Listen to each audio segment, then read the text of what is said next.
Hey guys, just a new weekly video I guess. First of all, I just want to say rest in peace to Neil Armstrong, who passed away last night. Neil Armstrong was the first man ever to land on the moon and walk on the moon, and helped the Doctor defeat the silence simply by being there and being recorded.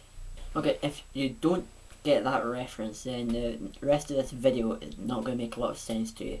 So it's been confirmed that Series 7 of Doctor Who will return in 6 days' time. Or if you're watching this on any day other than today, it's September the 1st, 2012.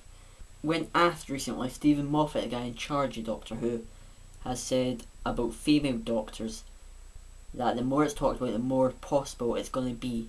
That I really don't like this idea. The idea of there being a female doctor just is not right. It just doesn't sit well with me and with many people. I mean, he's a mad man with a box, and he's been a man for 49 years. It can't just suddenly change to being a woman. I'm telling you, if that happened, I would stop watching. I really would. It would just be too much of a change. Yeah, sure, change is a big part of the show. They can change the TARDIS, they can change the theme, the time vortex, the Doctor into different characters, obviously. Change the look of the Daleks. But changing them from a male to a female would just not work. Moffat even considering making the Doctor female is just pushing it way too far. There's the line, if he even considers making the Doctor female, he's crossed that line. Also, if he did become female, what would he do about his feelings? Because we know that he's straight. The Doctor is attracted to females, hence his very first companion being his granddaughter, because he was married and had children and grandchildren. And then the whole thing with him and Rose, and we know he is certainly attracted to females. So if he had to suddenly change, would he suddenly become attracted to men, or would he be a lesbian, or she it would be at the time?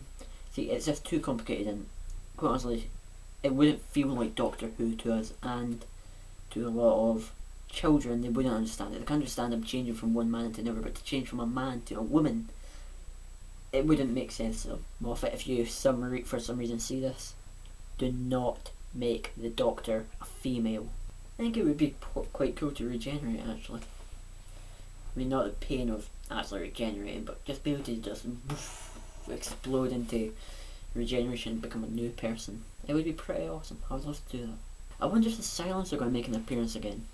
I want them to, like, know the order, the actual species, the aliens, the Silence. They're cool. I want them again. We all want the Silence. Yesterday I spent ages just watching all the specials, like the Children in Need specials and the mini episodes and stuff, and I really enjoyed them. I think my favourite one was probably Time Crash, the one with the 10th and 5th Doctor meeting in the TARDIS. That was just so cool. David Tennant's confirmed he would really like to go back. He's just waiting for a call. John Barrowman, who plays Captain Jack, he's waiting for a call as well. He wants to go back. Same with John Sim, who plays the Master. Matt Smith has said the companion he would most like to see come back is Rose Tyler. Although quite honestly, I don't want Rose to come back. Although I did like Rose, I don't want her coming back. But yeah, maybe Donna or Martha, or maybe even one of the classical companions like Ace. It's almost like given that we would have had Sarah Jane if Elizabeth Sladen hadn't died. Rest in peace to her as well. But there are so many companions, and unlike the Doctor, they age, so we don't need some big fancy explanation for why they seem older. Anyway, next week's video will be different-ish.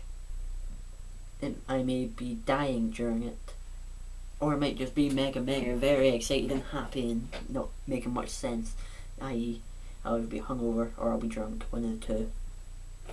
Bye.